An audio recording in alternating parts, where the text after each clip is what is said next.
ரவுடிகள், கிரிமினல்கள், பாலியல் அத்துமீறல் செய்யக்கூடிய நபர்கள், இப்படிப்பட்ட நபர்கள் யாராவது போஸ்டிங் போடுவாங்களா? தெரிஞ்சா போட மாட்டாங்க.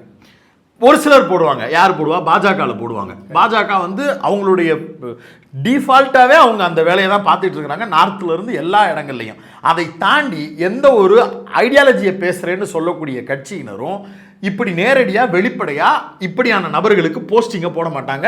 அதையும் மீறி அவர்கள் கவனத்திற்கு அப்பாற்பட்டு அப்படி ஒன்று போடப்பட்டிருக்கு அப்படின்னா அவங்க வந்து ஹிஸ்ட்ரி ஷீட்டராக இருக்கிறாங்க அப்படின்னு தெரிய வந்தால் உடனடியாக அவர்கள் மீது ஒழுங்கு நடவடிக்கை எடுப்பாங்க.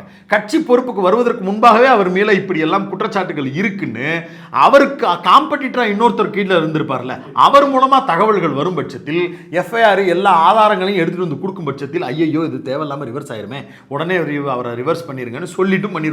வெளியிலேயே வராது செய்தி, டக்குன்னு ரிவர்ஸ் பண்ணி விட்டுட்டு இன்னொருத்தரை போட்டு விட்டு போயிடுவாங்க. அப்படி வந்ததற்கு பிறகு இப்படியான மாதிரியான செயல்பாடுகளில் யாராவது ஈடுபட்டால், இந்த மாதிரியான அயோக்கியத்தனமான காரியங்களில் ஈடுபட்டால் உடனடியாக அந்த கட்சி நடவடிக்கை எடுக்குமா எடுக்காதா? கண்டிப்பா எடுக்கணும். இந்த கட்சி அப்படியான நடவடிக்கை எங்க எடுத்துச்சு? செய்தி வந்திருக்க நீக்கப்பட்டார்னு சொல்லி என்னவா வந்துச்சு? நீக்கப்பட்டதாக தகவல்னு போடுறாங்க. பாலிமர், நியூஸ் 18, பெரிய பெரிய லெகசி ஊடகங்களே நீக்கப்பட்டிருப்பதாக தகவல் அப்படின்னு போடுறாங்க. பாலிமருடைய சேனல்ல ஒரு வீடியோ இருக்கு, அதை வாய்ப்பு இருக்கிறவங்க பாருங்க. என்று சொல்லி இருப்பதாக தகவல்னு நியூஸ் வாசிக்கிறாங்க.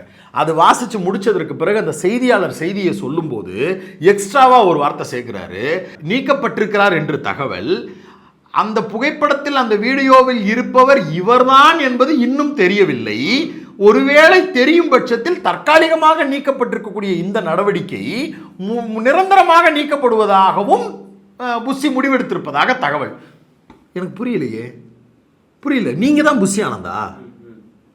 புஷி ஆனந்தா தானங்க இதை சொல்லணும், பொதுச் செயலாளர் தானங்க இதை சொல்லணும், இல்லை விஜய் தானங்க இதை சொல்லணும். விஜய் இப்படி யோசிச்சுக்கிட்டு இருக்காருன்றதெல்லாம் சொல்றீங்களே, எனக்கு புரியலையே.